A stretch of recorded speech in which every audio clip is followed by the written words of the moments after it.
Terakhir kita masih di bab yang pertama sampai fasal yang kelima. Bagaimana cara mengambil ilmu tajwid. Kita masuk ke fasal terakhir dalam bab ini, al-faslus sadis fi fahmi ahkamit tajwid. Fasal yang keenam, kita akan membicarakan apa? Membicarakan mengenai apa yang dimaksud dengan hukum-hukum tajwid. Maksudnya fi fahmi ahkamit tajwid adalah memahami dengan baik, dengan benar maksud dari istilah hukum-hukum tajwid. Begitu.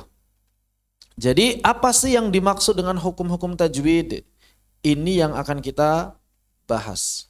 Karena cukup banyak pengajar Al-Quran yang kalau ditanya hukum tajwid itu apa? Mereka tidak menjawab dengan definisi, dengan penjelasan. Mereka jawabnya dengan contoh, ya walaupun boleh-boleh saja. Hukum tajwid itu apa? Maka jawabnya apa biasanya? Ikhfa, idhar, iqlab, biasa begitu. Tapi untuk menjelaskan hukum tajwid itu apa, ini banyak yang masih belum bisa merangkai kalimat dengan akurat.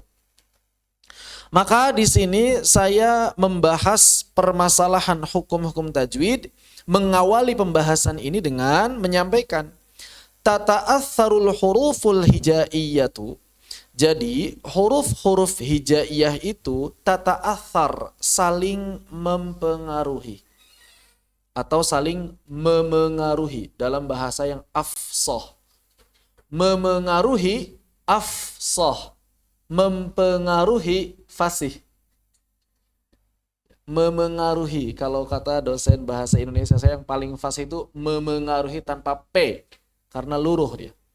Coba kita lihat di KBBI ya. Memengaruhi atau mempengaruhi. Tapi dulu waktu saya kuliah, memengaruhi itu yang lebih fasih. Nah, betul. Ya. Memengaruhi itu di sini baku. Mempengaruhi tidak baku. Cuma mempengaruhi walaupun tidak baku, sepertinya masih sah digunakan dalam karya tulis ilmiah. Jadi huruf-huruf hijaiyah saling memengaruhi idza jtama'at fi kalimatin au jumlatin, ketika berkumpul dalam sebuah kata atau kalimat. Ba'duha bi ba'd, satu dengan yang lain. Terjemahan enaknya, huruf-huruf hijaiyah ketika berkumpul pada satu kata atau kalimat, maka saling mempengaruhi satu dengan yang lain. Bagaimana contohnya? Fa'ahyanan, kadangkala idza jtama'a harfun muraqqaqun ma' harfin mufakhamin. Misalnya ketika huruf tarqiq, huruf yang tipis, berkumpul dengan huruf yang tafkhim, huruf yang tebal. Maka quri'al harful muraqqaqu bisautin aqraba ila tafkhimi. Maka kadang-kadang huruf yang tipis ini akan dibaca dengan suara mendekati huruf yang tebal. Contoh sederhana, khalaqa. Sering dibaca apa? Khalaqa. Lamnya jadi lo. Gara-gara ketemu kha dan qaf. Batil sering terbaca batil. Batil. Begitu. Wadzalika, hal tersebut lita'atsurihi bil harfil mufakhamil ladzi qablahu aw ba'dahu. Hal tersebut disebabkan adanya pengaruh dari huruf tafkhim yang berada sebelum atau setelahnya. Wabil aks, sebaliknya, faqad yuqra'ul harful mufakham, terkadang huruf yang tebal dibaca bitarqiqin dengan tipis, idza waqa'a baina harfaini muraqqaqaini, ketika berada di antara dua huruf yang tipis. Begitu. Huruf yang tipis bisa dibaca tebal, huruf yang tebal bisa dibaca tipis. Fasola misalnya. Kadang-kadang jadi fasala, fasala. Gara-gara ada fa dan lam. Begitu. Harusnya fa tipis, Sod tebal, lam tipis atau faqala. Kadang-kadang faqala, mestinya faqo. Kalau qafnya enggak jadi tipis, kadang-kadang malah fa-nya jadi tebal. Jadi faqala. Ini saling mempengaruhi, ya. Jadi keadaan huruf itu dalam bahasa apapun akan saling mempengaruhi. Dalam bahasa apapun, bukan cuma dalam bahasa Arab. Dalam bahasa Indonesia pun ada saling pengaruh tersebut. Buktinya tadi mempengaruhi. Kita bacanya apa? Memengaruhi. Luruh dia, hadzaf p-nya. Asal katanya pengaruh. Pengaruh. Ya kan? Kita tambah apa? Tambah me dan i. Bacanya apa? Mempengaruhi, bukan. Mempengaruhi juga bukan. Tapi memengaruhi. Oh, di sini nggak ada. Allahu Akbar, saya. Bagus, jangan diam aja ya. Itu sana ada. Mempengaruhi, dibaca memengaruhi. Membuat, dibaca membuat. Dari mana tuh? Awalan me atau awalan mem? Awalan me, nggak ada awalan mem kan dalam bahasa Indonesia kan? Ya, begitu. Katakan. Jadi mengatakan, bukan mekatakan atau mengkatakan, enggak. Inilah akibat dari saling memengaruhi huruf yang satu dengan huruf yang lain. Untuk apa? Untuk mempermudah. Begitu ya. Yahdutsu aidan, waqad yahdutsu aidan, terkadang juga terjadi ayat ufa sautu ba'dil hurufi. Terjadi apa? Terjadi pelemahan suara sebagian huruf. Au yadhhaba atharuhu, atau hilang jejaknya. Jadi enggak, tanda-tandanya udah hilang nih. Gara-gara apa? Liwujudi harfin akhara aqwa, gara-gara keberadaan huruf lain yang lebih kuat atau huruf yang mirip sehingga dia hilang, ya. Minhu, darinya, sifatan wa sautan, baik secara sifat maupun secara suara. Contohnya idgham. Idgham kan membuat huruf hilang. Idgham naqis membuat sebagian hurufnya hilang. Membuat nambah jadi memengaruhi, p-nya hilang. Saling keterkaitan antara satu huruf dengan huruf yang lain. Wa ala hadza, berdasarkan hal ini, atau lebih enaknya sebetulnya diterjemahkan namun demikian, falaisa. Kenapa? Karena di sininya penafian. Setelahnya penafian. Jadi diterjemahkannya namun demikian.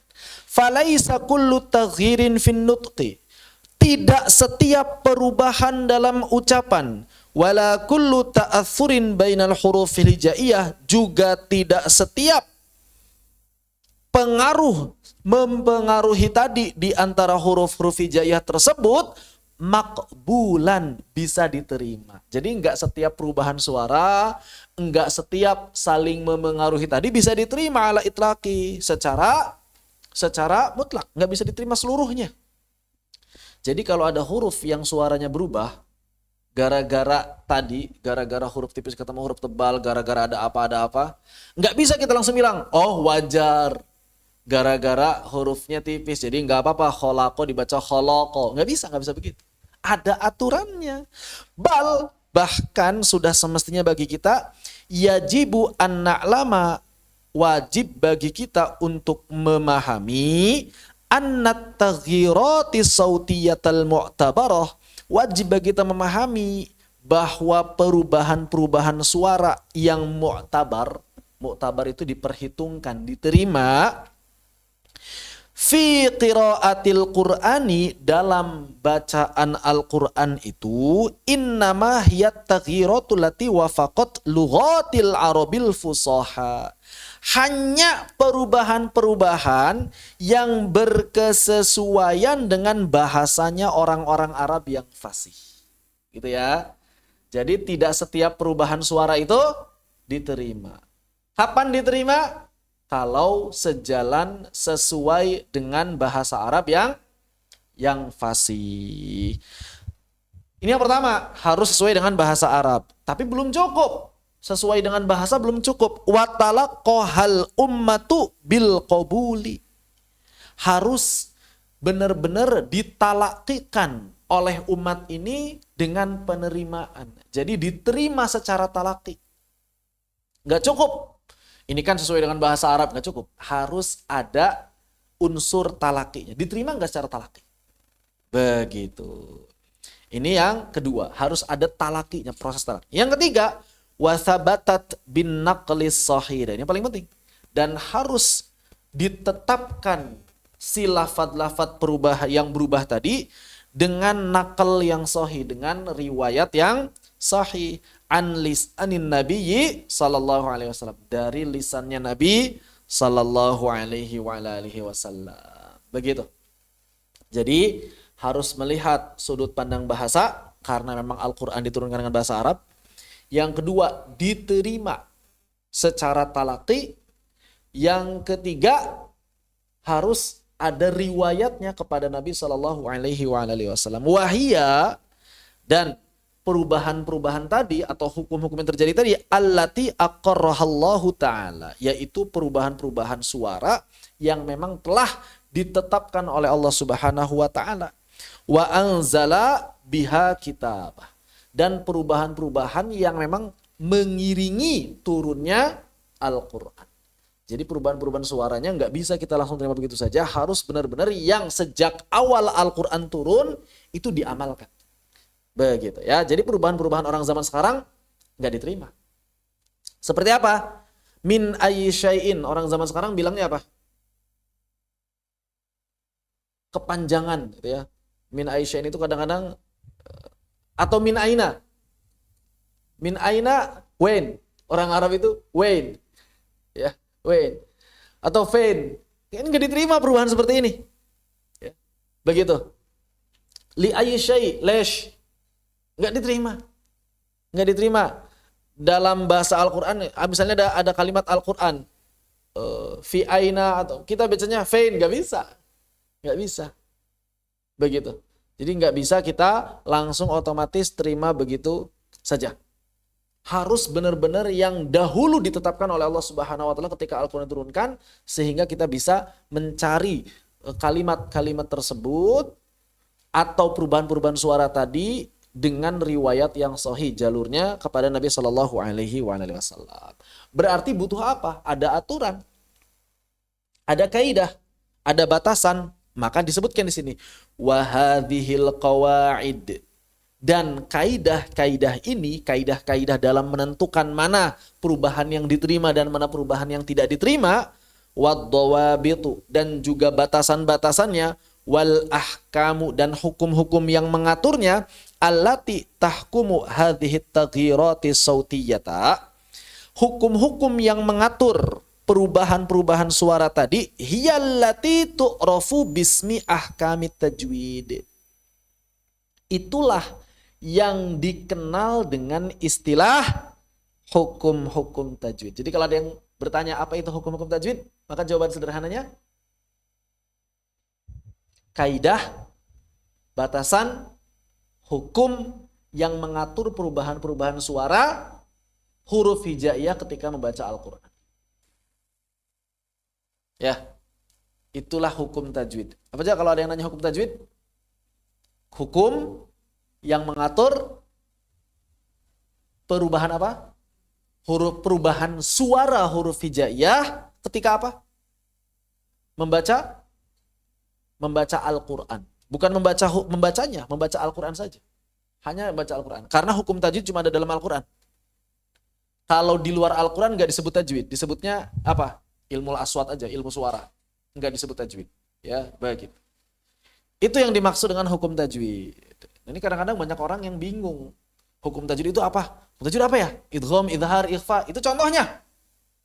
Tapi maksud hukum tajwid itu adalah hukum yang mengatur perubahan-perubahan suara huruf hijaiyah atau lebih detail pada sebuah kata atau kalimat ketika kita membaca Al-Quran. Atau disebut juga ahkam al-qira'ah. Hukum-hukum bacaan. Maksudnya adalah qawaidu qiraatil Qur'anil Karim. Maksud dari hukum tajwid, hukum bacaan itu apa? Kaidah-kaidah membaca Al-Qur'an yang benar. Begitu. Baik, sampai di sini. Apakah ada yang diskusikan? Disilakan. Baik dari sudut pandang kontennya ataupun dari sudut pandang apanya? Dari sudut pandang bahasa, silakan. Semoga ada rekamannya. Ada. Walhamdulillah, langsung live hari ini, langsung direkam di YouTube. Silakan, bisa dibuka YouTube. Mukri. Ya. Insya Allah selalu bagus kalau ada yang mengingatkan. Kadang-kadang saya juga lupa nekan live-nya, kadang-kadang juga lupa. Mudah-mudahan nggak lupa ya. Jadi bagus diingatkan, nanti besok atau selanjutnya diingatkan saja. Sudah direkam belum Ustaz? Jangan lupa. Begitu. Tidak apa-apa. Jadi kegiatan ini secara rencana selalu direkam dan double direkamnya. Live streaming di YouTube sekaligus direkam di PC atau di laptop. Begitu ya. Secara rencana begitu. Mudah-mudahan selalu ingat dan Allah tidak menghalangi kita. Karena walaupun sudah diingat-ingat, kalau kata Allah lupa aja semua gitu. Gimana? Gimana? Yang mana? Hah? Ala itlaqihi itu secara total, begitulah maksudnya ya. Jadi tidak diterima seutuhnya. Ada yang diterima, ada yang enggak mutlak. Jadi mutlak itu total semuanya tanpa pengecualian. Jadi tidak diterima secara total, tidak diterima seluruhnya, tidak diterima seutuhnya.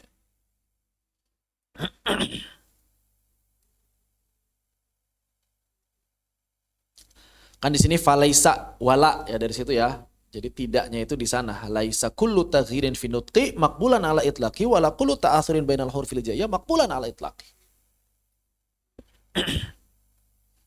Baik. Wa hadhihi at-taghyiratu as-sawtiyatu allati tatra'u 'ala al-hurufil hijaiyah, dan perubahan-perubahan suara yang terjadi pada huruf hijaiyah itu hiyallati sanata'allamuha fi hadzal kitab, yaitu bahasan yang nanti akan kita pelajari kitab ini. Jadi kitab ini fokus pada perubahan-perubahan suara pada huruf hijaiyah. Maka di kitab ini kita nggak akan belajar makhraj dan sifat, karena makhraj sifat itu bukan perubahan, dia asal. Dia asal, begitu ya. Jadi yang akan dibahas di kitab ini hanya hukum-hukumnya saja. Faminha, di antara perubahan-perubahan tadi, ma yusammal idgham, ada yang disebut idgham. Wa minha ma yusammal ikhfa, ada juga yang disebut ikhfa. Wa minha ma yusammal qalab atau al-iqlab, ada juga yang disebut qalab atau iqlab. Itu hukum yang terjadi. Kemudian saya lanjutkan di sini, wa amma idza lam yatra 'alal harfi ayyu taghyirin, adapun kalau huruf ini tidak terjadi perubahan apapun finutqihi dalam pengucapannya, fatusamma halatuhul idhar, maka keadaan tersebut dinamakan idhar. Perhatikan, kalau ada huruf di dalam sebuah kata atau kalimat enggak berubah, maka namanya apa? Idhar. Jadi idhar itu apa artinya? Keadaan asalnya huruf. Maka saya sampaikan di sini, fal idharu huwal aslu fil hurufil hijaiyah. Maka idhar itu keadaan aslinya huruf hijaiyah. Nah, seluruh huruf yang dibaca tepat dari makhrajnya dan sempurna sifat-sifatnya, itulah idhar. Kalau berubah, baru nanti punya nama baru. Berubahnya jadi ikhfa kah? Berubahnya jadi idgham kah? Berubahnya jadi iqlab kah? Begitu. Kalau tidak berubah namanya idhar. Dulu sempat ada yang nanya, Ustadz, kalau idgham kan memasukkan satu huruf ke huruf yang lain. Kalau idhar apa? Saya nanya, kalau idhar itu baca sebagaimana asalnya. Bukan begitu katanya, bukan begitu gimana? Dia bingung sendiri. Karena nggak paham dia. Pengennya dia mungkin ada proses tertentu dalam membaca idhar. Padahal idhar itu nggak butuh proses apapun. Jadi ketika kita ingin membaca huruf dengan idhar, maka bacalah huruf itu sebagaimana adanya. Kulna, itulah lam idhar. Ya, begitu. An'amta, itulah nun dan mim yang idhar. Nggak terjadi perubahan apapun idhar itu. Maksudnya adalah ayun tokol harfu, mengucapkan huruf ala hayatil asliyah. Jadi huruf itu diucapkan sesuai dengan keadaan asalnya. Kama yuntoku inda ifrodi, sebagaimana dia diucapkan saat sendirian. Sebagaimana saat dia diucapkan saat sendirian. Jadi huruf yang izhar itu sebagaimana kita membaca huruf tersebut sendirian. Jadi kalau ada yang nanya, Ustadz baca nun izhar kayak gimana? Jawabannya gimana? Coba baca nun sendirian kayak gimana? Itulah nun izhar. Tanwin izhar kayak gimana? Coba baca tanwin an, itulah tanwin yang izhar. In, itulah tanwin yang izhar. Itulah tanwin yang izhar. Lam izhar bagaimana? Iya, baca aja ketika sendirian. Nah itulah lam yang izhar. Ba sendirian, itulah ba yang izhar. Dal yang izhar, seterusnya begitu.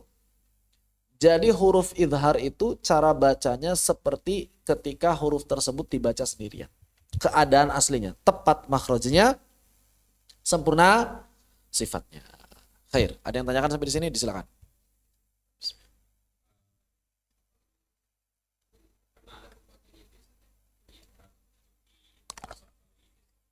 Kenapa?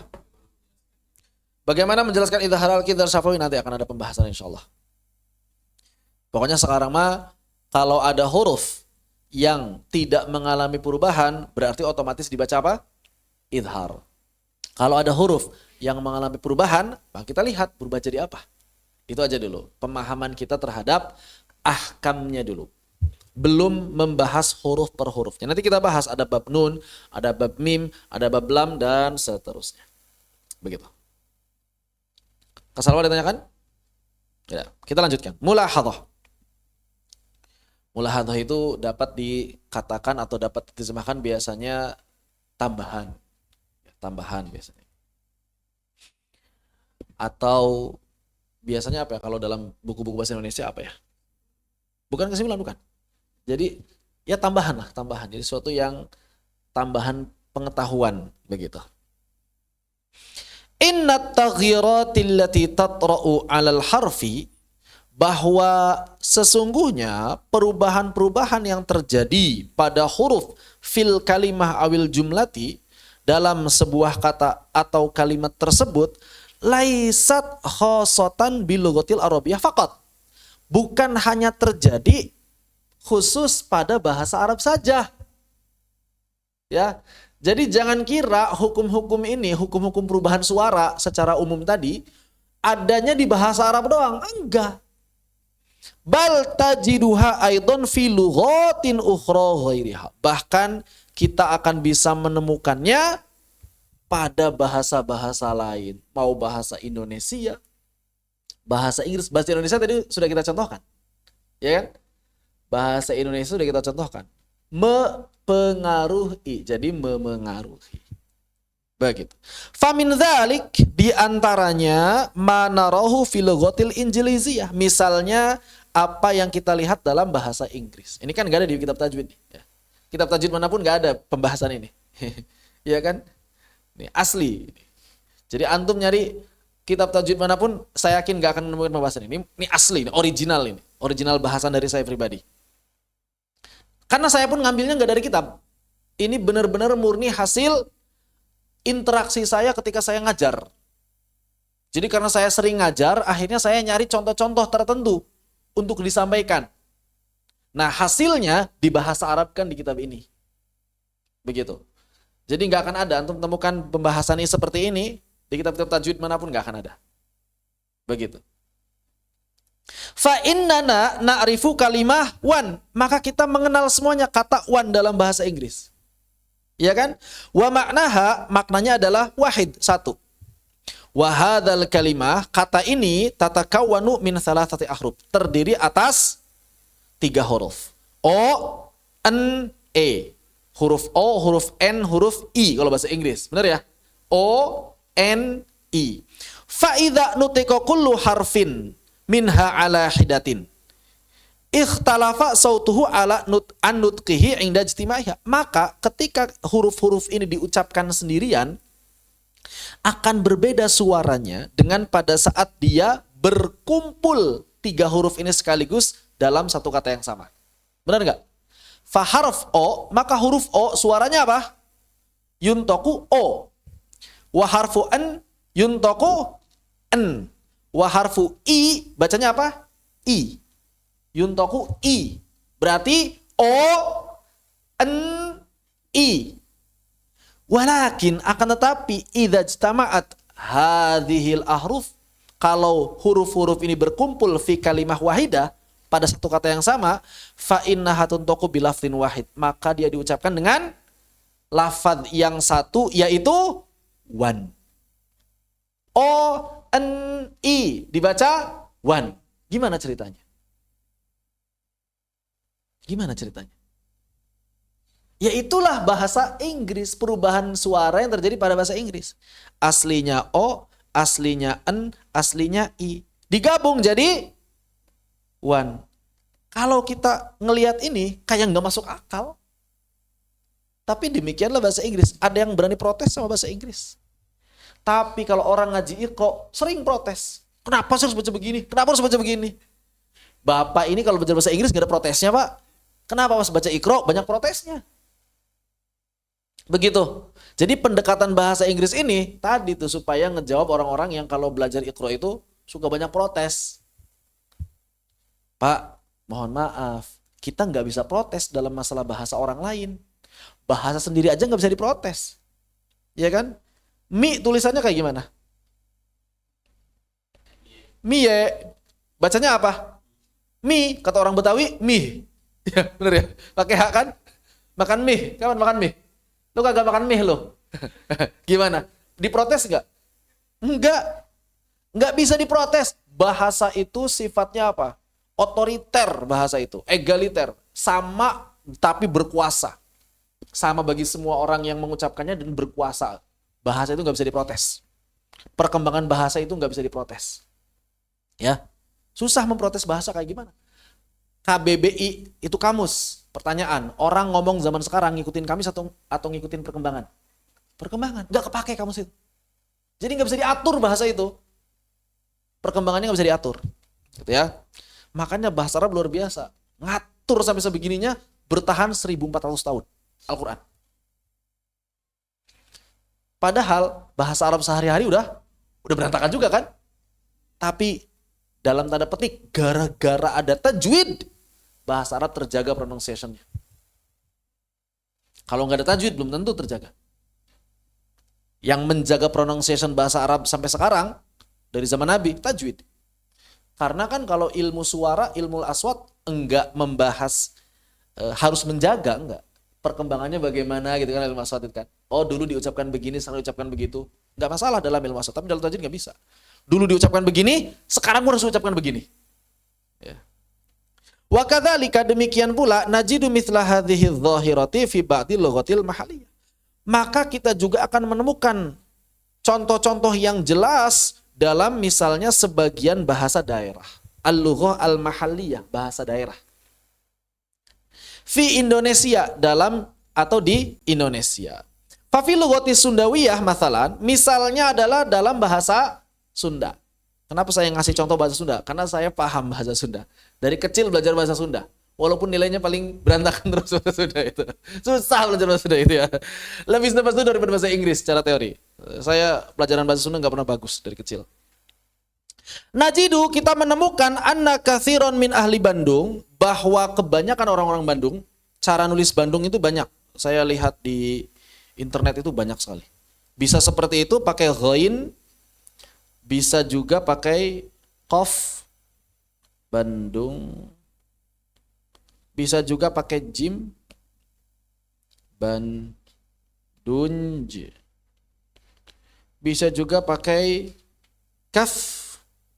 Bandung.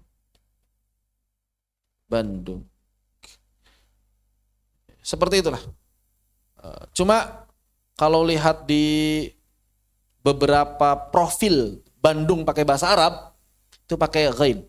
Saya lihat begitu, lihat di internet Bandung pakai bahasa Arab kayak gimana sih? Oh, pakai ghain. Maka saya ikut itu aja. Intinya Bandung lah, orang-orang tahu ini baca Bandung. Maka kebanyakan orang Bandung wa mahaulaha dan sekitarnya, Priangan Timur, ya'taduna hadfa sauti harfid D ma'a ibqa'il hunnah. Maka orang-orang Bandung itu terbiasa, ya'taduna terbiasa menghilangkan suara huruf D sambil menyisakan hunnah. Idza sabaqahu harfu N, kalau sebelumnya huruf N. Jadi orang Bandung kalau ada huruf D sebelumnya N, dalnya itu hilang. Tapi hunah nunnya masih ada, hunah N-nya masih ada. Kama yadharu dzalika fi ba'dil kalimat, sebagaimana tampak pada sebagian kalimat. Misalnya apa? Mithlal kalimat Italia, seperti kata-kata berikut. Contoh, Sunda. Maka orang Bandung nggak akan baca Sunda. Bacanya apa? Suna. Bahasa naon? Bahasa Suna. Nyandak naon? Nyanak senal. Bukan sendal, senal. Mereka mana? Mereka Bandung, bukan Bandung. Orang Bandung begitu. Saya nggak tahu kalau Priangan Timur, Priangan Timur ya. Priangan Barat, saya nggak tahu kalau Priangan Barat. Kayak misalnya Sukabumi, Cianjur, Bogor kayaknya beda. Bandung itu begitu. Suna, senal, senok. Begitu. Itu perubahan suara. Tulisannya Sunda dibaca Suna. Tulisannya sendal dibaca senal. Begitu ya. Wa minal amsilatil ukhra, dan di antara contoh yang lain, manal masuhu finut qibadi ahli Bugis, yaitu yang terjadi pada pengucapan sebagian orang-orang Bugis, Makassar. Idh ya'taduna qalba harfi N fi akhiril kalimati ila ang inda nutqi. Kenapa? Karena orang-orang Bugis terbiasa mengubah huruf N menjadi eng kalau di akhir kata. Ya, kalau di akhir kata begitu. Wala yaktasirul amru ala dzalika faqat, bahkan tidak terbatas dalam contoh-contoh tadi saja. Bal innahum, bahwa mereka orang-orang Bugis, aidon juga, saya nanya sendiri orang Bugis begitu, benar gitu ya. Yajrunal idghama, bahkan orang-orang Bugis juga ternyata mengamalkan idgham fi ba'dil huruf, pada sebagian huruf fi kalimati muayyanah, pada kata-kata tertentu, kama yadhadzalika inda nutqihimul kalimat tatalah, sebagaimana yang tampak jelas ketika mereka mengucapkan kata-kata berikut. Contohnya apa? Mungkin, maka orang-orang Bugis bacanya apa? Mungkin. Ikan dibaca apa? Ikang. Dan bakso dibaca basso, idgham. Kafnya ya yudghamu harfu ka, ya ka-nya diidghamkan fi harfi sin ke dalam s. Fayuqra'u harfu s, maka huruf S dibaca bertasydid. Basso, idgham. Ada idgham dalam bahasa Bugis. Bukan baso. Kebanyakan orang Indonesia umumnya bacanya apa? Baso. K-nya hilang. Hadzf itu namanya. Baso. Kalau orang Jawa, tengah Jawa Timur, ibdal. K-nya diubah jadi hamzah. Bakso. Bakso. Orang Bugis, idgham. Basso. Nah, begitu. Jadi ada perubahan-perubahan ini dalam bahasa apapun, tidak hanya terbatas dalam bahasa Arab. Wa kadzalika yajri dzalika fi sa'iril ghatil alam. Dan hal ini juga terjadi pada segenap bahasa-bahasa di dunia ini. Terjadi. Maka jangan heran begitu. Maksud saya kenapa menampilkan contoh-contoh ini? Supaya nanti ketika kita belajar atau mengajar, ini penting untuk disampaikan supaya apa? Supaya orang-orang yang akan belajar tajwid itu oh iya, ternyata perubahan ini wajar, nggak aneh begitu maksudnya. Oh ada idgham, ya wajar aja, nggak usah protes. Kenapa soal idgham? Kenapa soal ikhfa? Nggak usah protes. Itu sesuatu yang sederhana sebetulnya. Dalam bahasa kita pun ada. Cuma kadang-kadang kita nggak sadar dalam bahasa kita pun ada. Kan kalau kita udah tahu, oh iya ya ada idgham juga dalam bahasa kita. Ada hadzf, ada mad yang dibaca enggak mad dalam misalnya kalau dalam Al-Qur'an ada sifar mustatil kan ya. Kata anak misalnya. Ini kalau waqaf dibaca panjang kan? Anak. Kalau wasal dibaca pendek. Wala ana abid. Wah ribet nih bahasa Arab. Enggak ribet, bahasa Indonesia pun ada. Bahasa Indonesia ada. Contoh, saya mau makan. Baca saya panjang apa pendek? Madnya, huruf vokalnya. Saya mau makan atau saya mau makan? Saya mau makan, nggak ada yang panjang. Tapi kalau giliran ditanya, siapa yang mau makan? Jawabnya siapa? Saya. Panjang apa pendek? Panjang, pakai mad. Apa bedanya sama ini? Iya kan? Jadi nggak usah heran gitu ngelihat perubahan-perubahan suara begitu. Biasa aja. Cuma kadang kita nggak sadar. Makanya pembahasan seperti ini penting disampaikan di awal. Supaya pembelajar itu, oh iya. Jadi kita ini cuma mempelajari apa yang terjadi begitu. Bukan sesuatu yang rumit. Nggak rumit, biasa aja sebenarnya. Ya. Dan itu bukan sesuatu yang dibuat-buat kan. Kita ngebuat-buat nggak baca ini mengucapkan saya dibuat-buat nggak kan, alamiah semuanya, terjadi secara alamiah semuanya. Saya mau makan, nggak ada orang begitu.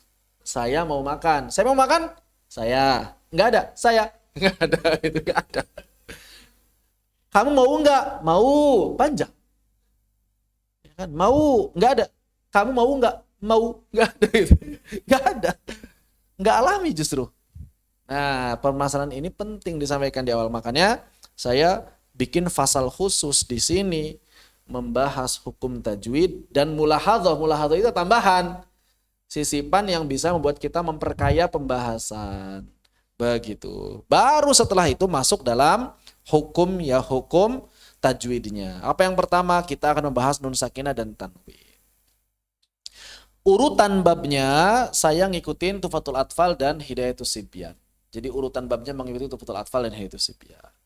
Begitu. Wallahu a'lam bishawab. Baik, ada yang mau didiskusikan sebelum dilanjutkan, disilakan.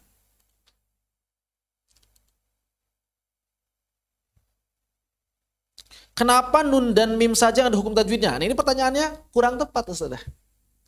Kenapa nun dan mim saja yang ada hukum tajwidnya? Kurang tepat. Seluruh huruf itu ada hukum tajwidnya. Seluruh huruf ada hukum tajwidnya. Ada yang izhar, ada yang izhar dan idgham, ada yang izhar, idgham dan ikhfa, ada yang izhar, idgham, ikhfa, qalb. Kenapa kok cuma nun sama mim aja yang dibahas? Kita baru taunya itu. Kebanyakan orang yang baru taunya itu. Begitu. Padahal aslinya seluruh huruf ada hukumnya. Tak ada hukum tajwidnya? Ada. Ada tak. Dal ada hukum tajwidnya? Ada. Minimal idhar dan idgham. Makanya kita kenal. Athqalat da'awallah. Kita baca athqalat da'awallah. Qad tabayyan. Kita baca qad tabayyan. Nah, begitu ada hukum tajwid. To ada hukum tajwidnya? Ada. Ahad tu. Itu hukum to. Jadi hukum tajwid itu bukan hanya terjadi pada nun dan mim. Ini keliru. Kurang tepat. Ya, kurang tepat kalau ada yang mengatakan hukum tajwid itu hanya terjadi pada nun dan mim. Hukum tajwid itu terjadi pada seluruh huruf hijaiyah. Hamzah ada hukum tajwid. Kadang ditashil, kadang dihadzaf. Ya kan? Kadang jadi apa? Beda-beda. Demikian pula mad. Mad. Ya. Mad itu ada apa? Ada jadi 2 harokat, ada jadi 4 harokat. Itu hukum tajwid juga. Begitu ya. Wallahu a'lam bishawab. Oh, mulahadhah penting. Bisa juga ya begitu. Boleh, cuma memang sifatnya tambahan mulahadhah. Demikian. Jadi saya ulangi, hukum-hukum tajwid tidak hanya terjadi pada nun dan mim. Bahkan kalau kita belajar Tufatul Atfal saja, minimal dalam Tufatul Atfal itu membahas berapa hukum. Pertama hukum nun, kedua mim, ketiga lam. Minimal 3.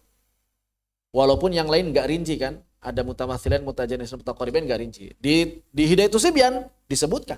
Hukum dal, hukum ta, hukum lam ketemu ro disebutkan. Begitu. Dalam kitab tajwid yang lain, lebih detail. Disebutkan seluruh hukumnya. Memang ada beberapa huruf yang nggak bisa dibaca kecuali idhar saja. Contohnya apa? Huruf dod. Huruf dod ini selalu idhar. Always selalu idhar. Kecuali kalau ketemu huruf yang sama. Baru dia idgham. Begitu.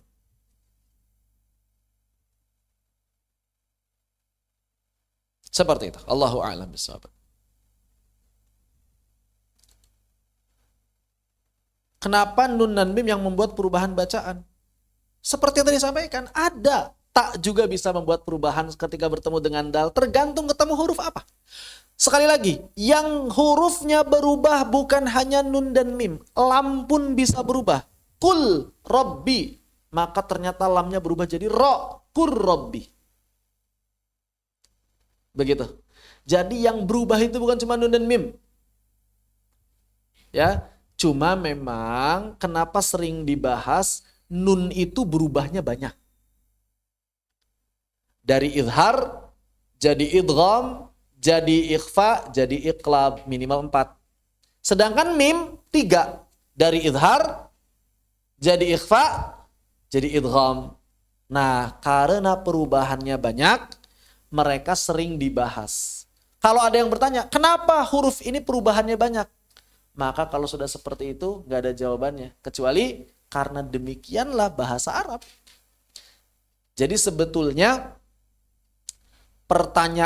seluruh pertanyaan kenapa dalam ilmu tajwid, jawabannya itu ya karena begitu. Pertanyaan, kenapa orang Indonesia baca mempengaruhi jadi memengaruhi? Ya karena begitu orang Indonesia mengucapkannya. Cuma baru setelah itu diteliti kan.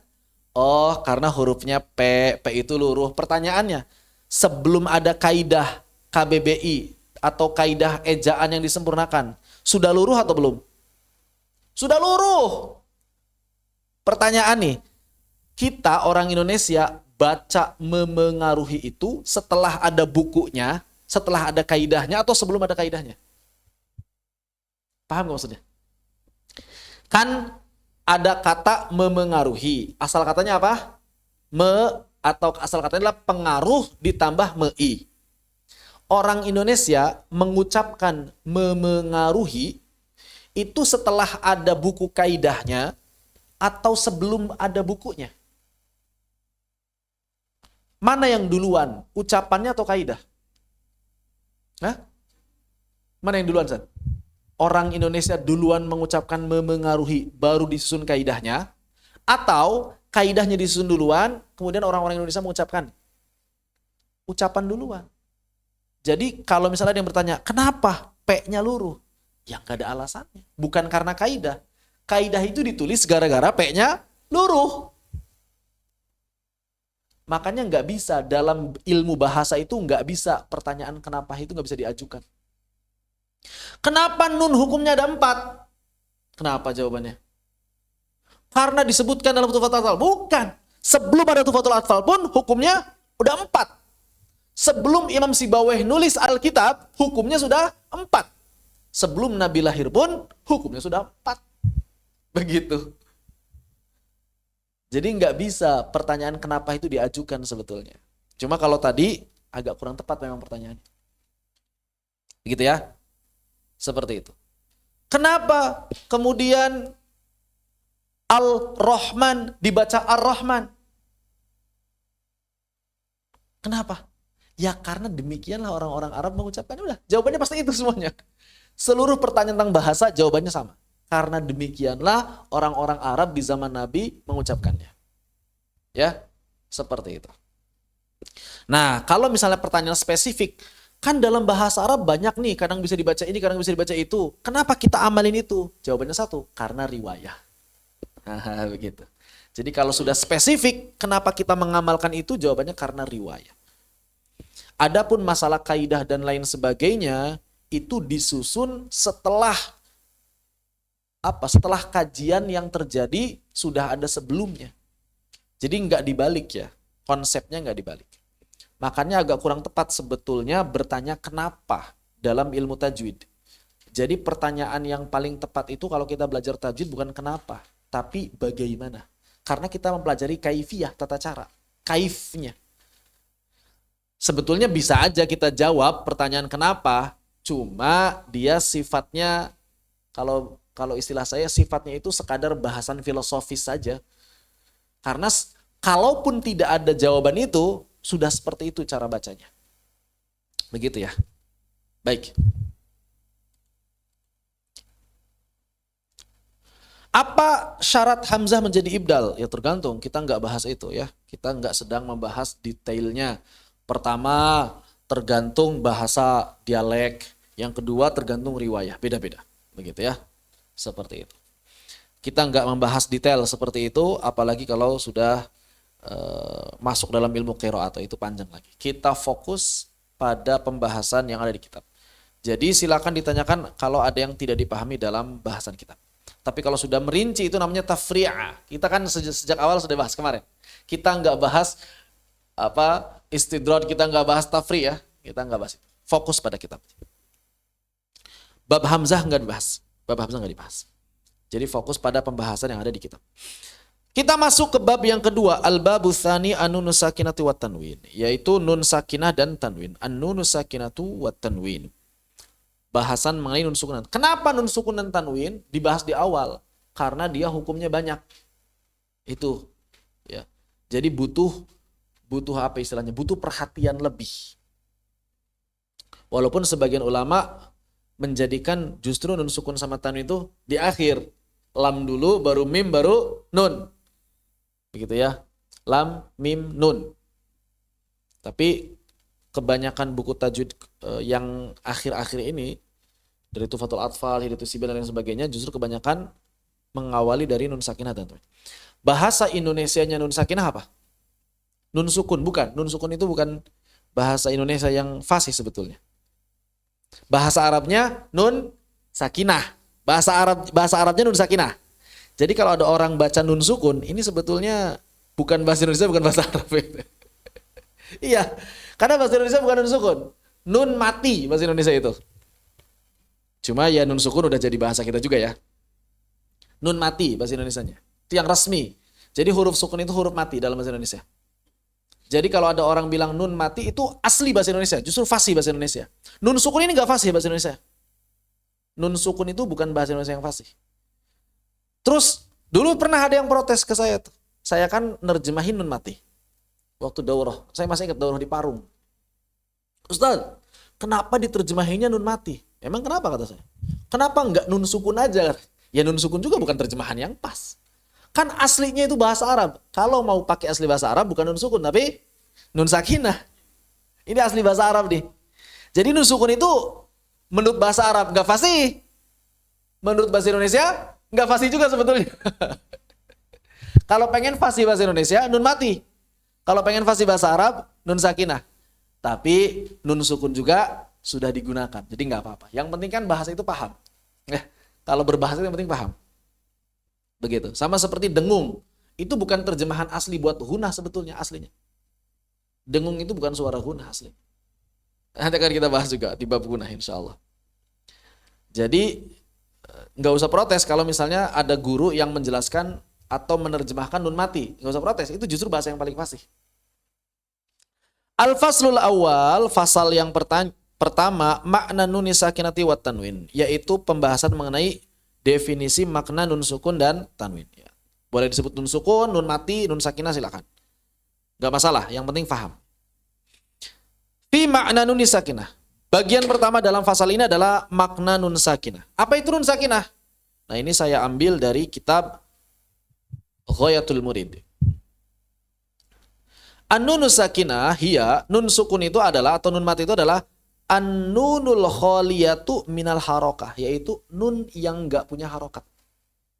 Jadi nun sukun apa? Nun yang enggak punya harokat. Udah sampai di situ? Belum. Wathabitatu lafzon wa khatton. Sabit itu eksis. eksis dalam ucapan dan juga tulisan. Jadi ada ucapannya, ada tulisannya.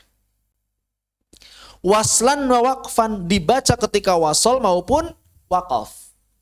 Jadi nun di tengah, an di akhir, min. An'amta sama dengan min. Jadi nun itu tetap dibaca, mau wasol mau waqaf. Wa takunu fil asma'i wal af'ali wal huruf, dan bisa terdapat pada asma, isim-isim gampangnya. Ini terjemahan gampang ya, bukan terjemahan asli. Terjemahan gampang itu asma adalah kata benda. Cuma aslinya bukan kata benda, karena beda, struktur katanya beda. Tapi nggak apa-apa, biasa diterjemahkan kata benda nggak apa-apa. Wal af'al, sering diterjemahkan apa af'al? Kata kerja. Wal huruf, dan huruf. Huruf ini sering diterjemahkan apa? Kata sambung. Sering diterjemahkan seperti itu. Ini pendekatan namanya. Wa takunu mutawassithatan aw mutatarrifat. Dan yang namanya nun sukun itu bisa terdapat di tengah kata maupun di ujung atau di akhir, maksudnya. Di akhir kata. Kenapa mesti dibahas detail sih? Untuk membedakan dengan tanwin.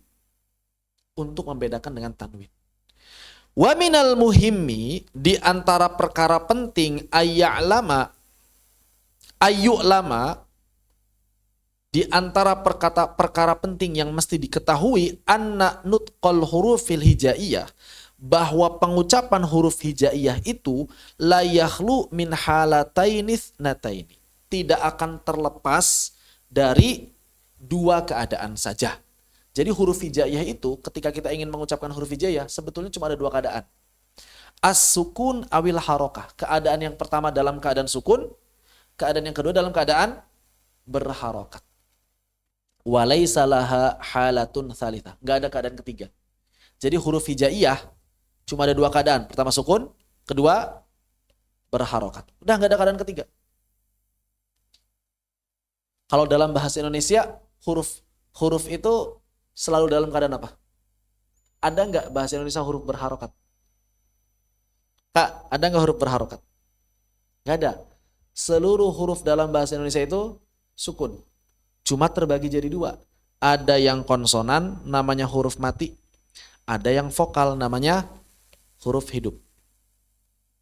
Kapan dia jadi hidup? Kalau ditambah vokal. Ko. Nah, ini sebetulnya ka berharokat. Kalau enggak ada o-nya berarti dia ka sukun. Ini b sukun. Ini b fathah. Sebetulnya begitu. Inilah bedanya bahasa Arab dengan bahasa Indonesia. Bahasa Arab itu huruf vokal enggak disebut huruf. Vokal enggak disebut huruf. Vokal itu disebutnya apa? Harokat. Vokal itu disebutnya harokat. Kalau dalam bahasa Indonesia vokal itu huruf. Dalam bahasa Arab vokal itu harokat. Kapan vokal bisa jadi huruf dalam bahasa Arab? Kalau vokalnya panjang. Mad namanya. Ba, baru dia huruf alif. Tapi kalau satu, ba. Begitu. Ini diantara perbedaan bahasa Arab dengan bahasa Indonesia. Yang ini nanti akan saya gunakan juga sebagai pendekatan. Ini juga yang mungkin nggak akan ditemukan dalam kitab-kitab tajwid asli orang Arab. Ya. Melakukan pendekatan vokal dan konsonan. Jadi keadaan huruf hijaiyah cuma dua. Sukun dan harokat. Nah harokatnya ada tiga. Harokat asli ada tiga. Dhammah, fathah, kasrah. Ada tiga. Pertanyaan, huruf vokal bahasa Indonesia ada berapa? Huruf vokal bahasa Indonesia ada berapa? Ada 6. Secara suara ada 6. A, I, U, E, O, E. A, I, U, E, O, E. Apel, apel. 2 suara kan? Kalau bentuknya 5. Rosemnya 5. Suaranya 6. Bahasa Arab ada 3. Tapi bercabang ini. Ada yang namanya fathah tebal. Ada yang namanya fathah imalah. Imalah terbagi lagi jadi 2. Imalah kecil, imalah besar. Nah, Begitu. Ada dhammah bercampur dengan kasroh. Si abihim. Si abihim. Ya, begitu. Ada dhammah yang bercampur sedikit dengan kasrohnya. Si abihim. Jadi ada dua cara. Ada baca si a, ada baca si a. Dhammah bercampur dengan kasroh. Ada e dalam bahasa Arab majreha. Ada antara e dan a. E. Wadduha. Bukan wadduha, bukan wadduha. Ada fathah tebal. Ho. Ya, begitu. Cuma yang inti ada 3. Primernya ada 3. Dhammah, fathah, kasrah. Mulahadhat, beberapa tambahan. Al-harful musyaddad, huruf bertasdid itu, suka ada yang nanya kan, terus huruf bertasdid gimana? Kok cuma 2 sukun sama harokat doang? Suka ada yang nanya nggak? Harokat itu ada berapa? Suka ada yang jawab 9. Atau 8. Atau ada yang jawab 4. Dhammah, fathah, kasrah, sukun. Sering ada yang jawab begitu? Jumlah harokat ada 4. Fathah, kasroh, dhammah, sukun. Keliru. Sukun itu lawannya harokat. Gitu ya. Ada lagi yang sekarang jawab 5. Fathah, kasroh, dhammah, sukun, tasdid. Itulah harokat kan? Bukan, itu tanda baca. Bedakan tanda baca dengan harokat. Ada lagi yang jawab 8. Fathah, kasroh, dhammah, sukun, tasdid, fathatain, kasrotain, dhammatain. Ya, itu namanya harokat katanya.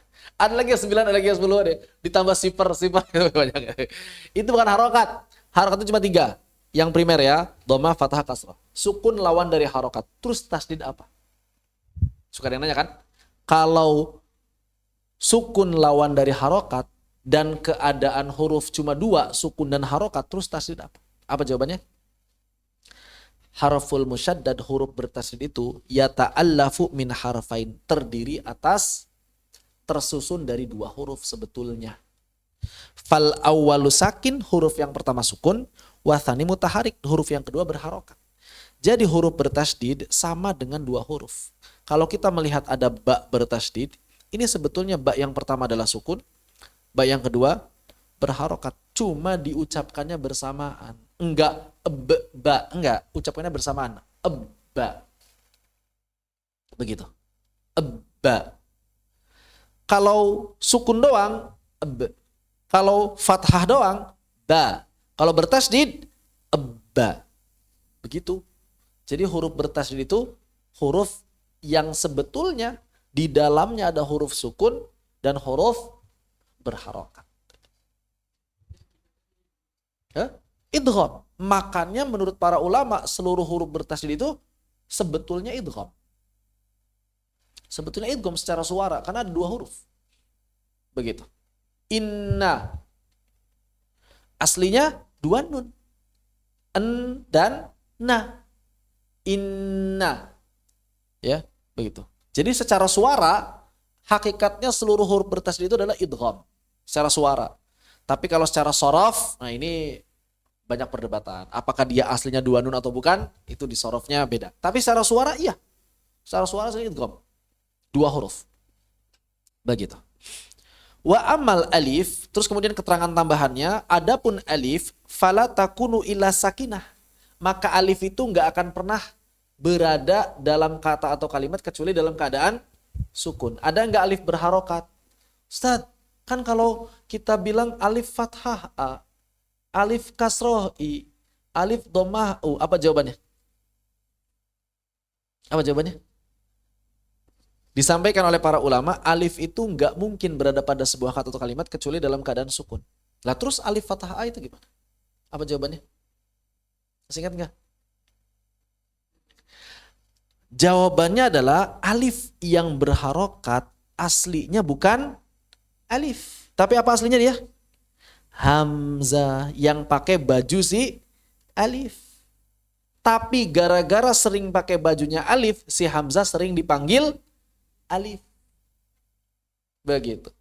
Sama kalau saya contohkan, ada orang jago main bola, namanya Andi, dipanggil Ronaldo. Woi, Ronaldo datang, nah, gitu kan. Padahal bukan si Ronaldo. Saking jagonya main bola. Begitu. Kurang lebih seperti itu. Ya. Atau misalnya kalau di laki-laki biasanya kalau ada perempuan yang cantik dipanggil apa? Woi, bidadari turun dari langit gitu. Bidadari bukan? Bukan. Itu namanya majazi. Majazi. Maka kita boleh manggil si Hamzah sebagai alif majazi. Kenapa? Karena bentuknya sama. Berarti yang berharokat itu hakikatnya Hamzah atau alif? Hamzah. Aslinya alif itu nggak pernah bisa berharokat. Wala yakunu ma qablaha illa maftuhan. Dan tidak mungkin ada huruf sebelum alif kecuali fathah.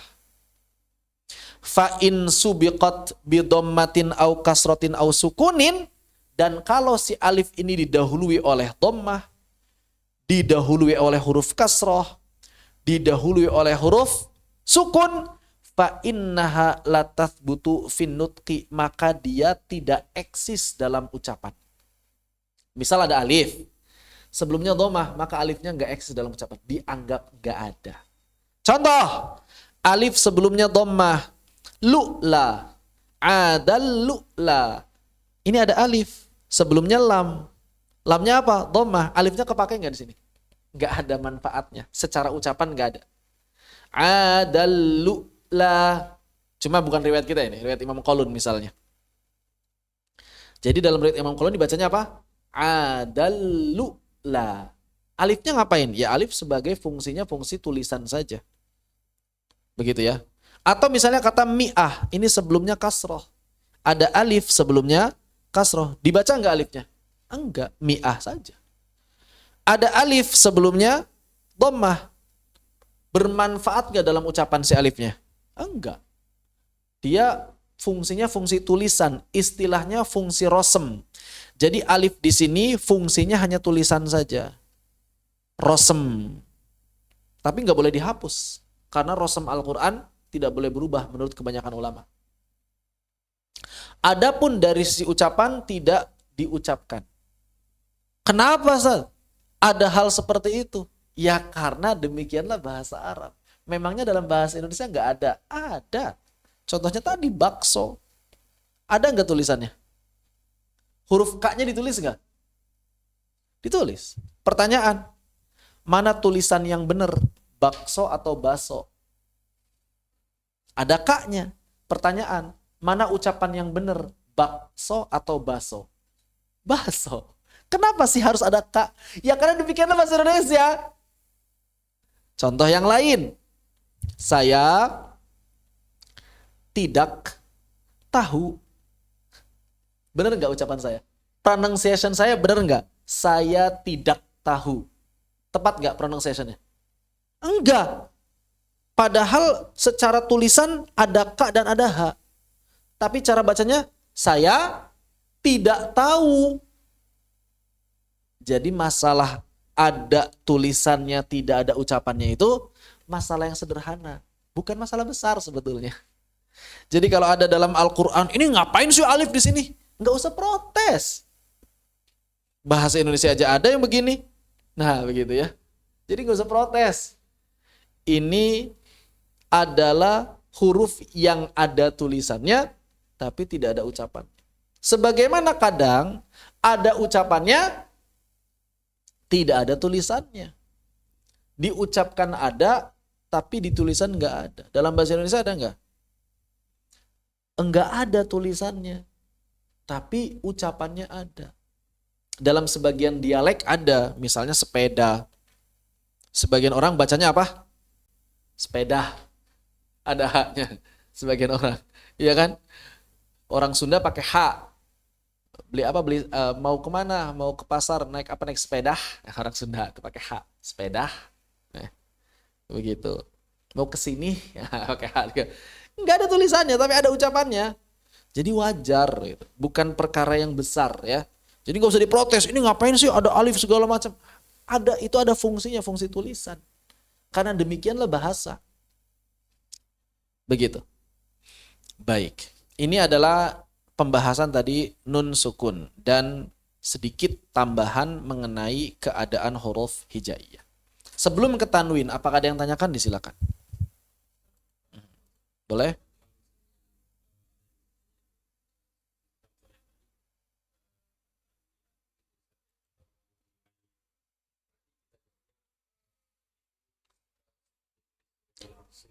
Betul. Kalau ada yang bertanya, apa sih manfaatnya? Manfaatnya adalah manfaat rosem. Apa di antara manfaatnya? Jadi begini, kalau misalnya ada yang pengen nanya lebih lanjut, ini mulahadhah tambahan lagi ya.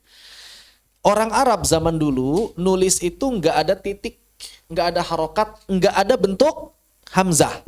Ini nggak ada zaman dulu nih. Berarti tulisan mi'ah zaman dulu kayak gimana? Maka begini tulisan mi'ah zaman dulu. Nah, udah begini aja. Pertanyaan, kenapa harus ada alif? Orang-orang Arab biasa meletakkan alif di sana untuk membedakan dengan kata lain yang mirip bentuknya kalau nggak ada alif. Coba kalau nggak ada alif tulisannya kayak gimana? Mim, nun, ha. Mirip apa kira-kira? Minhu. Begitu. Di antaranya seperti itu. Ya. Demikian. Termasuk ulaik, kenapa ada wawunya? Karena zaman dulu berarti tulisannya, kalau nggak ada wawunya kan begini berarti nih. Tuh, kalau nggak ada wawunya kan begini berarti. Mirip apa? Ilaika. Maka untuk membedakannya orang-orang Arab zaman dulu pakai waw, ulaik. Begitu. Makanya zaman dulu ada tuh. Baca nih.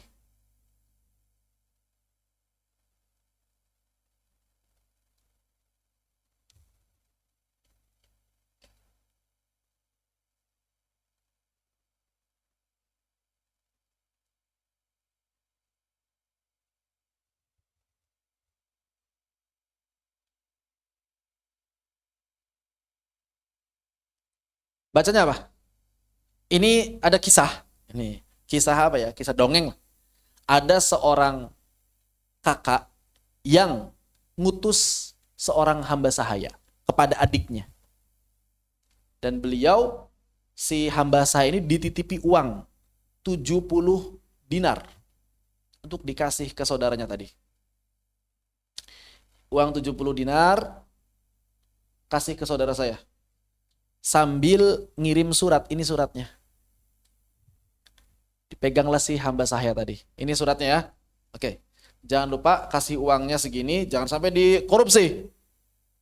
Kemudian ini suratnya buat adik saya. Isinya begini suratnya, isi. Kira-kira apa tuh? Apa ini kira-kira bacaannya? Iya karena butuh banyak karena stain ya. Itulah yang dipikirin si budak. Ini ya karena butuh karena stain. Akhirnya apa? Kasihlah suratnya, disimpanlah uangnya. Adiknya marah. Mana uangnya? 70 dinar. Kok bisa tahu? Kok bisa tahu? Karena di sini bukan iya karena abudu wa nasta'in. Ataka bi abdin wa ataka bi sab'in. Ya, aku mengutus seorang budak untuk menyampaikan 70. Itu isi pesannya. Itu isi pesannya. Begitu. Budaknya akhirnya ketahuan. Wah, ini budak kabar enggak amanah. Gara-gara dia ngira ini iya karena butuh iya kah? Nasta'in. Orang Arab zaman dulu begini. Begitu aja. Tulisannya begini orang Arab zaman dulu itu. Makanya Al-Qur'an itu dalam perkembangannya kan dikasih tanda baca segala macam supaya kita nggak salah. Supaya kita nggak salah. Kalau nggak dikasih tanda baca, wah berantakan. Dikasih tanda baca saja, masih banyak yang salah baca Al-Quran. Apalagi kalau begini coba. Ya. Zaman dulu misalnya. Bacanya apa? Fasawa katanya. Fatabayanu dibaca fasawa.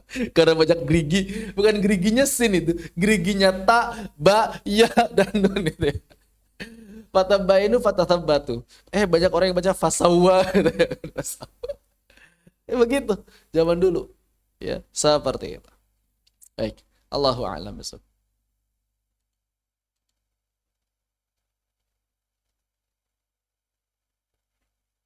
Khair. Kita lanjutkan. Sekarang makna tanwin. Fi makna tanwin wa ammat tanwinu, adapun tanwin fahuwa nunun sakinah zaidah. Jadi tanwin itu nun juga. Nah, ini penting nih. Jadi tanwin itu apa? Tanwin itu nun sukun juga, cuma nun sukunnya nun sukun tambahan. Kenapa disebut tambahan? Karena nggak ada bentuknya. Talhaqu akhirul ismi lafdhon wa waslan, yang terdapat pada akhir ism kata benda secara ucapan dan hanya dibaca ketika wasal saja. Wa tufariquhu khattan wa waqfan, yang berbeda atau enggak dibaca, yang enggak punya tulisannya dan enggak dibaca saat waqaf. Tanwin, pertanyaan. Suka ada yang protes juga. Kok nggak ada tulisannya? Kan ada itu tulisannya katanya. Ini bukan rosem. Ini namanya tanda baca. Tanwin itu nggak punya rosem. Maksud khot di sini artinya adalah rosem. Maksudnya khot di sini maksudnya adalah rosem. Karena kalau kita baca kitab gundul, nggak ada tuh rosem tanwin. Ada rosemnya nggak tanwin? Alif kalau di akhir. Kalau fathatain. Tapi kalau bukan fathatain nggak ada rosemnya. Rosemnya tanwin itu alif kalau dia fathatain. Wa huwa nunun tuntoku wala tuktab. Jadi tanwin itu adalah nun yang diucapkan tapi nggak ditulis. Nun yang diucapkan tapi tidak ditulis. Wa tadharu fi halatil wasli. Dan tampak dalam keadaan wasal dunal waqfi, tanpa atau tidak dalam keadaan waqaf. Wa tadharu, ini juga bisa diringkas ya. Wa tadharu halatal wasli dunal waqfi. Nggak apa-apa, sama aja maknanya. Dan dia si tanwin itu munculnya kapan? Ketika wasol saja. Adapun ketika waqaf tidak dibaca. Tanwin kalau di waqaf kayak gimana cara bacanya? Nggak ada suaranya kan? Wa makna dzalik, maknanya adalah anna tanwina, bahwa tanwin itu yuntoku wala yuktab. Diucapkan tidak ditulis, fahuwa yusma'u fil lafzi 'indal wasli, dan dia hanya didengar pada lafaz ketika wasal, walakinnahu, akan tetapi la yuktabu harfu nunin fil khatti, tidak ada tulisan bentuk huruf nunnya. Wa yasqutu nutquhu 'indal waqfi, dan gugur dalam ucapan ketika waqaf. Contoh, baitun. Kalau wasal kita baca apa? Baitun. Ini kan ketika wasal. Tapi ketika waqaf, bait. Di mana suara nunnya ketika waqaf? Ya hilang. Kenapa hilang? Karena demikianlah orang-orang Arab mengucapkannya. Ya, nggak ada jawabannya. Kalau pertanyaan kenapa udah nggak jawab. Sama baitin. Tapi kalau waqaf baitan. Kalau waqaf baita. Nah, ini juga kebiasaan orang-orang Arab. Namanya fathatain, ada alif. Kemudian sebagian ulama menelusuri, kenapa ya kalau fathatain butuh bantuan alif? Karena menurut orang-orang Arab, akhirnya ketemu jawabannya apa? Jawabannya, karena fathah itu lemah, maka butuh bantuan alif. Tapi yang lain nggak lemah. Jadi harokat paling lemah itu fathah, makanya butuh bantuan alif. Begitu. Sedangkan dhammah dan kasroh nggak lemah. Lebih lemah sukun. Nah, fathah lebih lemah dari sukun. Begitu analoginya lah. Sedangkan kita kalau ingin mengucapkan sesuatu di akhir, enak yang lemah, enak yang nggak kuat, begitu. Makanya dilemahkan dengan alif. Sedangkan yang lain dilemahkannya dengan sukun. Demikian, wallahu a'lam bishawab. Wa alamatu tanwini fi dhabtil mushafih, ya, adapun tanda baca tanwin dalam mushaf seperti ini. Ini dhammah, ada dua versi nih, dhammatainnya atau tanwinud dhamm. Ada yang pakai ini dhammah sama apa coba? Ada yang tahu nggak? Topinya dhammah ini asalnya apa? Ya, tahu nggak huruf apa ini? Yang di atasnya dhammah. Nun terbalik. Tas, masih ingat bagus ya. Aslinya begini. Nunnya dibalik. Maka tanda baca ini dalam mushaf Madinah ya. Dalam mushaf Madinah selalu bermakna izhar. Jadi kalau ada tanwin yang pakai topi, nun terbalik, pasti tanwinnya dibaca izhar. Kalau bukan izhar kayak gimana? Ditumpuk. Ini bukan izhar. Bisa ikhfa, bisa iqlab, bisa idgham. Kasroh, tanwin. Dom, fathah, tanwin. Ini pun sebetulnya ada dua jenis. Kasroh itu ada yang sejajar, ada yang enggak sejajar. Begini. Nah, ada yang begitu. Kasrohnya. Fathah juga sama, ada yang enggak sejajar. Kebalik ya. Kalau kasroh berarti begini. Kalau domah berarti, kalau fathah berarti begini. Nah, enggak sejajar. Nanti bisa dilihat. Mushaf Madinah. Kalau mushaf Indonesia, tanda bacanya sama. Kalau enggak salah mushaf Indonesia pakai nun terbalik semua. Enggak ada nun ditumpuk, enggak ada domah ditumpuk. Dan mushaf Indonesia, kasrotain fathah tanwinnya, semuanya sejajar. Enggak ada yang enggak sejajar. Wallahu a'lam bishawab. Ada yang tanyakan sampai sini disilakan. Ini kayaknya 5 hari nggak akan selesai kita bicara. Nanti dilanjutkan mungkin tiap pekan ya. Kita cari jadwal insya Allah nanti.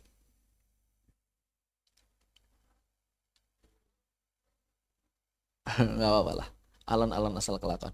Saya nggak bisa ngebut itu saya itu. Bahkan bisa jadi segini buat sebagian orang udah ngebut itu. Ada yang tanyakan? Kalau tidak ada kita lanjutkan ya. Inna tanwina, sesungguhnya tanwin itu la yadkhulu ila al-ism. Tanwin itu ternyata nggak bisa masuk kecuali pada ism saja. Ini kaidah asalnya. Wala yakunu fi ghairihi, dan nggak mungkin tanwin ada pada selain ism. Bal ja'alan nuhatu, bahkan para ahli nahwu mengatakan qubulat tanwini, keberadaan tanwin itu min alamatil ism fil lughatil arabiyyah. Jadi dalam bahasa Arab tanwin itu adalah di antara tandanya ism. Maka kapan saja ada tanwin pasti ism. Cuma di sini saya sampaikan, ghairu annahu, akan tetapi ada waroda fil Quran, terdapat dalam Al-Qur'anul Karim, istithnaun qalil, ada pengecualian kecil.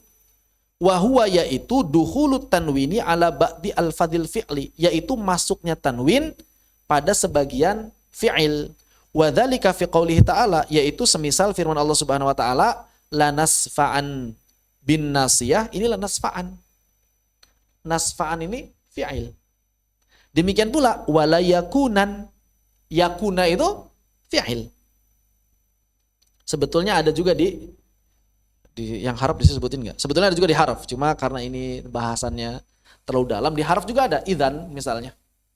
Idzan itu harf. Pakai alif kan, tanwin. Cuma enggak dibahas di sini. Kepanjangan kalau ini kan pemula ya, jadi enggak banyak. Wa hadzal ladzi jaa fi surati tanwini. Nah, ini ya, huruf-huruf atau kata-kata yang memiliki gambaran tanwin di sini laisa tanwinan haqiqiyan. Sebetulnya bukan tanwin. Dia bentuknya tanwin atau lebih tepatnya rosamnya alif, tapi sebetulnya bukan tanwin dia. Bal huwa nunut taukidil khafifah. Jadi aslinya apa dia? Nun taukid. Aslinya nun taukid. Jadi aslinya begini. Lanas fa'an. Cuma menurut sebagian ahli nahwu, nun taukid itu boleh diubah bentuknya menjadi alif sehingga pakai tanwin. Gitu ya. Kutibat wa dubidot fil mushafi ala surati alifi tanwinil fathi. Gitu ya. Dan di dalam mushaf ditulis dan diberikan tanda baca berupa alif dan tanwin fathah. Sama'an wa talaqiyan. Maksudnya apa? Jadi ditulis dengan alif itu berdasarkan talaqi dan sama'. Maksudnya berdasarkan riwayat. Ini maksudnya berdasarkan riwayat. Jadi kenapa kalau ada yang nanya, kenapa ditulisnya pakai alif? Berdasarkan riwayat.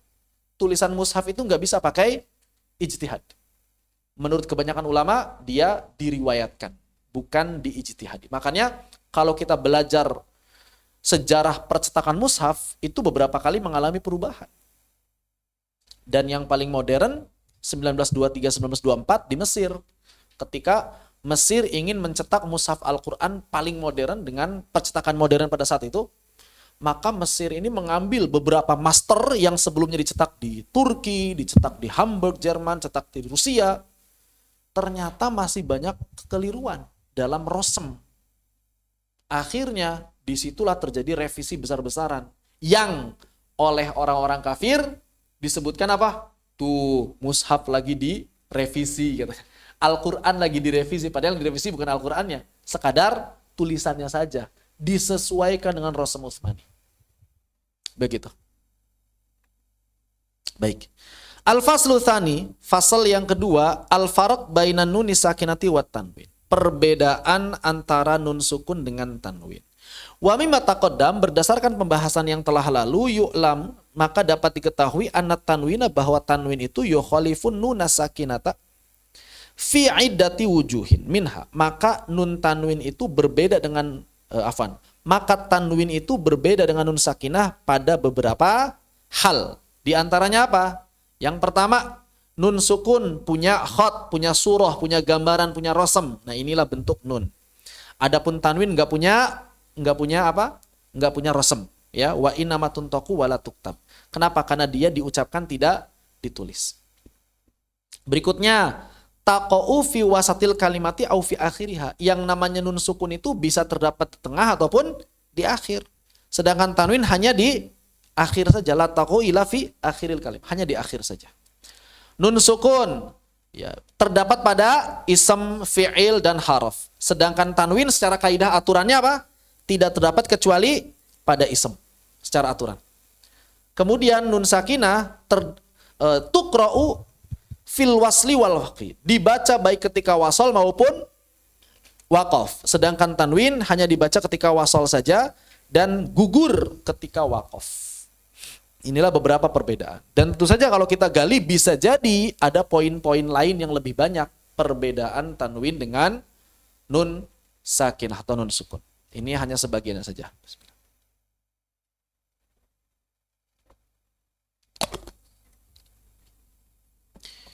Ini sepertinya ada kalimat yang berulang ya di sini ya. Waktu fariqu khatan. Di sini nih. Sepertinya ini nggak efektif nih. Ya, nanti saya coba cek lagi. Langsung aja ini harusnya. Wa ma'na dzalika. Dan seterusnya sepertinya kurang efektif karena berulang kalimatnya. Baik. Maka di sini baru kita bahas hukumnya. Apa itu hukumnya? Linnuni sakinati wat tanwini ahkamun tajri alaihima inda liqaihima bi hurufil hijai fi kalimatin aujub. Nun sukun dan tanwin itu punya hukum. Punya hukum yang terjadi pada keduanya pada saat mereka berdua bertemu dengan huruf-huruf hijaiyah, baik pada sebuah kata ataupun kalimat. Fatataghayyaru kaifiyatun nutqi bihima, maka berubahlah cara mengucapkan nun dan tanwin tadi. Berubah seperti apa? Bihasabil harfil ladzi yalihima, tergantung sesuai dengan huruf yang ada setelahnya. Wadzalika, perubahan itu terjadi gara-gara takhfifan wa tashilan fi nutqi, dalam rangka untuk meringankan dan memudahkan pengucapan. Jadi kalau ada yang bertanya, kenapa nun sukun dan tanwin mesti berubah suaranya? Jawabannya dalam rangka mempermudah pengucapan. Karena bagi orang Arab itulah yang mudah. Ya sama orang Bandung tadi. Kenapa orang Bandung kok bacanya Sunda bukan Sunda? Itulah yang mudah bagi orang Bandung. Begitu. Wajaryan ala makna taqat bihil arabul fusaha, dan hal tersebut sejalan dengan tata cara pengucapan orang-orang Arab yang fasih. Wa thabata bin naqlis sahih, dan ditetapkan dengan riwayat yang sahih. Begitu ya. Wa bi'tibari hadhihi taghayyurati sautiyah, maka Berdasarkan perubahan-perubahan ini, fa inna linnuni sakinati wat tanwini, maka nun sakinah dan tanwin ahkaman arba'atan ijmalan, secara umum punya 4 hukum. Wahya, yaitu al-idhar, yang pertama adalah al-idhar, wal idgham yang kedua adalah idgham, wal ikhfa yang ketiga adalah ikhfa, wal iqlab yang keempat adalah iqlab. Kama jaro alaihi sahibu Tuhfatil Atfali, sebagaimana yang disebutkan oleh penyusun kitab Tuhfatul Atfal. Qala rahimahullah, beliau rahimahullah mengatakan, linnuni intaskun walit tanwini arba'u ahkamin fakhudh tabyin. Nun sukun dan juga tanwin punya 4 hukum, maka ambillah penjelasanku. Nah ini, jadi saya gunakan ba itu Fathul Atfalnya sebagai dalil. Begitu ya. Wa tasiru khamsatan bi'tibari tafsil, dan bisa juga kita bagi menjadi 5 kalau ingin lebih rinci. Kalau dilihat dari pembagian yang lebih rinci. Lin qisamil idghami ila idghamin bi ghunnatin wa idghamin bi ghairi gunnah. Kenapa bisa dijadikan 5? Yaitu disebabkan si idghamnya dibagi menjadi 2, idgham bi ghunnah dan idgham bi ghairi ghunnah atau bila ghunnah. Kama nassa ala dzalika sahibu Hidayati Sibyan. Sebagaimana hal tersebut disampaikan oleh penulis kitab Hidayatus Sibyan.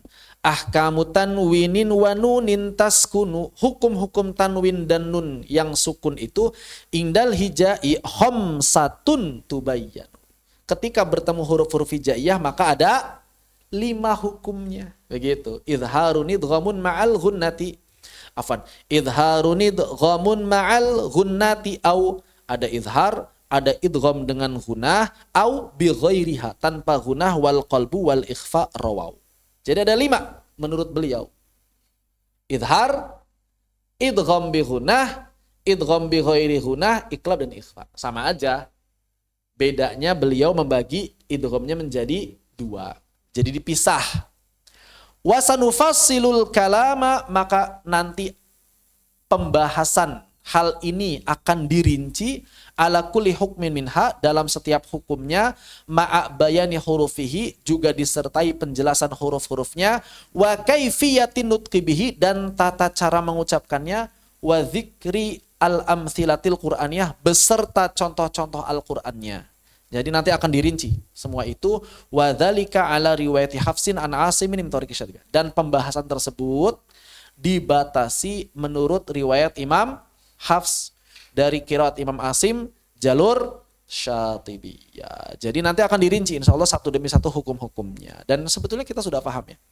Rinciannya paling mungkin nanti ada beberapa mulahadzah yang insya Allah baru, yang belum ada di kitab-kitab lain insya Allah. Baik, sampai di sini pertemuan kita pada malam kali ini. Besok insya Allah kita lanjutkan idhar halqi. Nah itu saja. Tadi ditanya idhar halqi. Besok idhar halqi. Begitu ya. Baik. Ada yang didiskusikan, disilakan. Boleh, fadhal.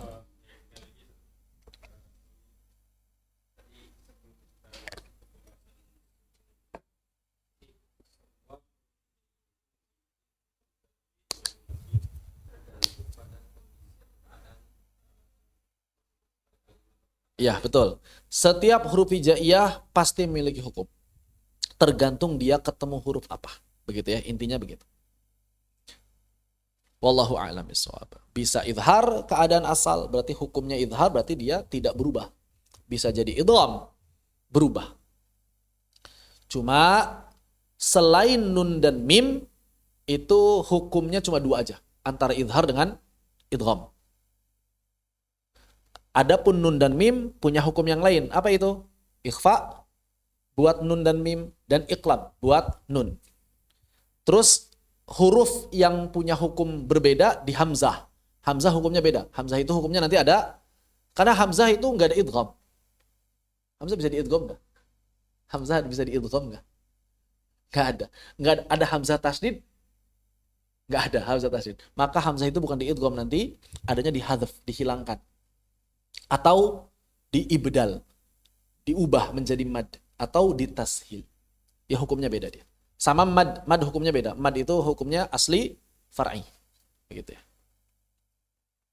Demikian, wallahu a'lam bishawab. Jadi setiap huruf ada hukumnya, hanya beda-beda hukumnya tergantung ketemu huruf apa.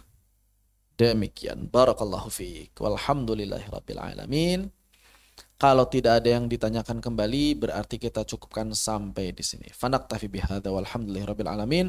Allahumma salli afdala salati ala as'adi makhluqatika sayyidina